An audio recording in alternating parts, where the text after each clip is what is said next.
ইন্দ্রদুম্ন মহারাজ দারু ব্রহ্ম প্রতিষ্ঠা করেছিল। কি প্রতিষ্ঠা করেছিল মা? দারু ব্রহ্ম ভগবান জগন্নাথকে প্রতিষ্ঠা করেছিল, যার কারণে ওই জগন্নাথ ভগবান এসেছে। কথাটা শুনতে হবে। সবাই তো বলি জগন্নাথ কি, সবার মুখে জগন্নাথ নাম থাকে। ওই জগন্নাথ কিভাবে এসেছে? ইন্দ্রদুম্ন মহারাজের কারণে এসেছে। ওই ইন্দ্রদুম্ন মহারাজ ভগবান বলেছিল তুমি আমার কাছে বর চাও। মহারাজকে যখন বললো, বলছে প্রভু গো, যদি বর দিতে হয় আমার 3টা ইচ্ছা আছে, তুমি আমার 3টা ইচ্ছা পূরণ করো। কয়টা ইচ্ছা আমার? 3টা ইচ্ছা। এর মধ্যে প্রথম ইচ্ছা হলো প্রভু আমার যেন কোনো সন্তান না হয়, আমার যেন কোনো সন্তান না হয়। ওই কথা বলার পরে আমার ভগবান জগন্নাথ বলো, ইন্দ্রদুম্ন, এই জগতে সবাই তো সন্তান চায়, এই জগতে সবাই সন্তান চায়। কেন? বংশ বৃদ্ধি করার জন্য, তার বংশ যেন টিকে থাকে। তুমি কেন সন্তান চাচ্ছ না? তখন ইন্দ্রদুম্ন মহারাজ ভগবান জগন্নাথের শ্রীচরণে প্রণতি করে বলেছিল, প্রভু গো, আমি যে মন্দিরটা প্রতিষ্ঠা করলাম, আমার যদি কোনো সন্তান হয় সে বলবে এটা আমার বাবার মন্দির।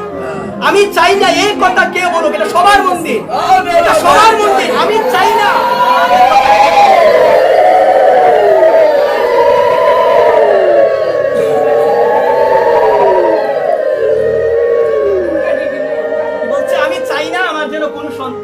কারণ আমার সন্তান হলে বলবে তো যে আমার বাবা নির্মাণ করে গিয়েছে, তার অহংকার হবে এটা আমার বাবার মন্দির। কিন্তু তিনি বলছেন আমার কোনো সন্তান লাগবে না, এটা সবার মন্দির, সবাই যাবে, সবাই বুক ফুলে বলতে পারবে এটা আমার জগন্নাথের মন্দির। একবার তারপরে বলছে তোমার মনোবাসনা পূরণ হবে। বলছে দ্বিতীয় বর চাও।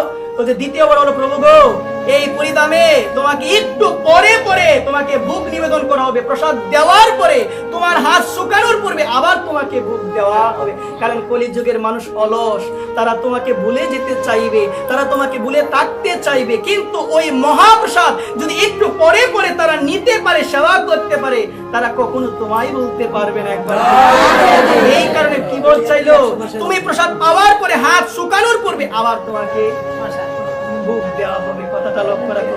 তারপরে বলছেন মা, এই জায়গায় কথাটা লক্ষ্য রাখো, কয়টা হলো গো মা?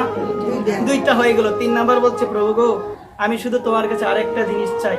সেই জিনিসটা হলো সর্বদা যেন তোমার নামকে আমি আশ্রয় করে থাকতে পারি, সর্বদা যেন আমি তোমায় ডাকতে পারি, তোমায় যেন কখনো কোনো মুহূর্তে আমরা না ভুলে যাই। একবার